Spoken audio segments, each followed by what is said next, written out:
Guys, welcome back to the PinchE channel. I'm your host, the PinchE, and today we're going to be talking about the top 5 tips that I can give you guys to be successful in the Digimon card game. Let's get to it.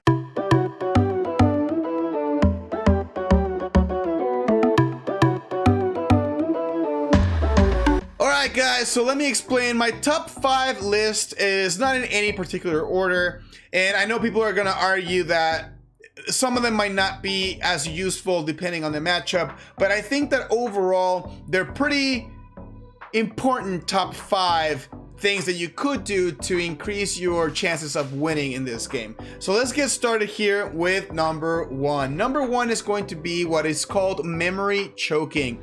Memory choking means that you're going to only give your opponent a certain amount of memory every turn.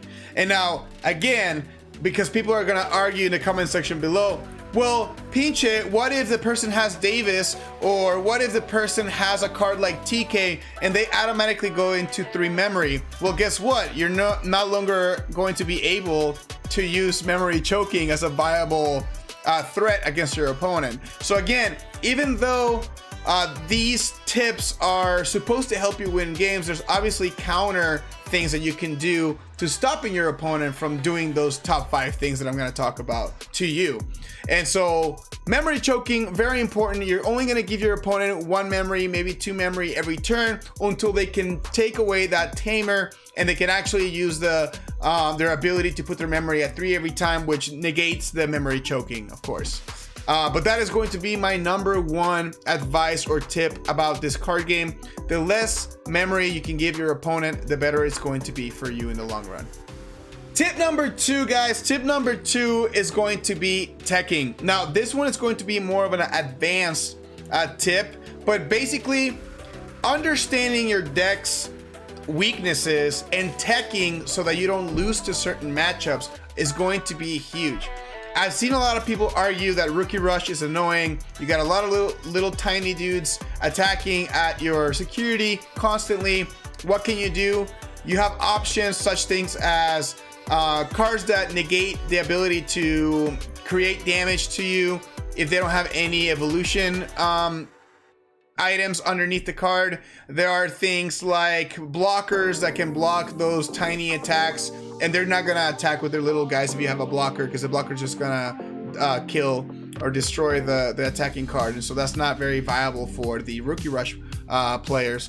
And so once you get into the more matchup versus matchup type advanced gameplay, teching is going to be very important. You might add 1, 2, 3, maybe 4 cards into your deck that don't really help you necessarily in your actual like build of your deck, but it's going to help you against those certain matchups that you know that you're going to struggle against. So teching is going to be my number 2 tip. Guys, number 3 is going to be memory optimizing. So basically this is a little bit different than memory choking. Memory choking is used to affect your opponent and put them in a position where they can't use that much memory on their turn. Memory optimizing is more like gaining yourself as much value as possible each turn. We talked about it earlier. You're playing against somebody, you're memory choking them, they use a card like Davis so they can automatically go into 3 memory. So now you can use that as your advantage as well, because now you can play cards and get to 3 memory that's given to your opponent without feeling like you're giving them the advantage. And so now you gotta memory optimize your best plays in order to get the most value out of your cards. Math is gonna be very important in this. You know, depending on how much memory you have, you might want to play a 2 cost first and then a 3 cost and then maybe another 3 cost, as opposed to going 3-3-2. Depending on the play that you're making, memory optimizing and making sure that you get to that exact number is going to make a huge difference here in the Digimon card game. Tip number 4, guys. Tip number 4 is going to be board control. Now, people are gonna argue, okay, PinchE, but what if like they can go up the chain really fast, and what if they have a wide board? You know, this might not be an optimal play to control the board. But what people don't notice sometimes is that you can actually attack Digimon, right? So after they have suspended their Digimon and it's your turn, you're allowed to attack them. And so depending on what matchup again you're going against, it still might be smart to attack that board to get rid of it, because ultimately the game is based on Digimon, and if you don't have Digimon on the board, you can't do things. And so at that point, getting rid of the board is going to be a huge advantage to you when you're playing this game, and sometimes it's better to attack the board than to attack security. So definitely number 4, very important. Board presence is going to be awesome. It's going to help you a lot, and it's going to obviously give you an advantage against your opponent. That was number 4. Number 5, guys. Number 5, in my opinion, one of the most important things that you can do in this game is you have to be able to be patient, because attacking security blindly is not always the best choice. Let me explain. Obviously, we have different decks. Different decks do different things.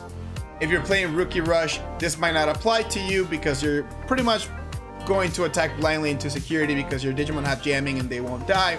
But things like Shine Greymon, they will like to wait until they have a good play, right? Other decks like Green might wait a little bit longer as well. But even if you are a Rookie Rush deck, okay, you know, you still gotta be scared, like cards like Flower Cannon, right?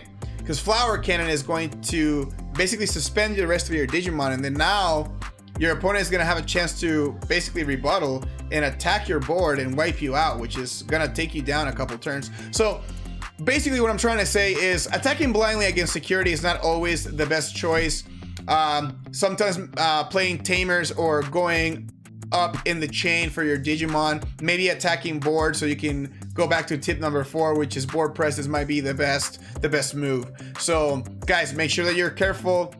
There's a lot of cards that have security effects that could end your turn, that could put you in a really bad situation. So you always gotta play that good luck, bad luck type rule when you're playing the game of Digimon.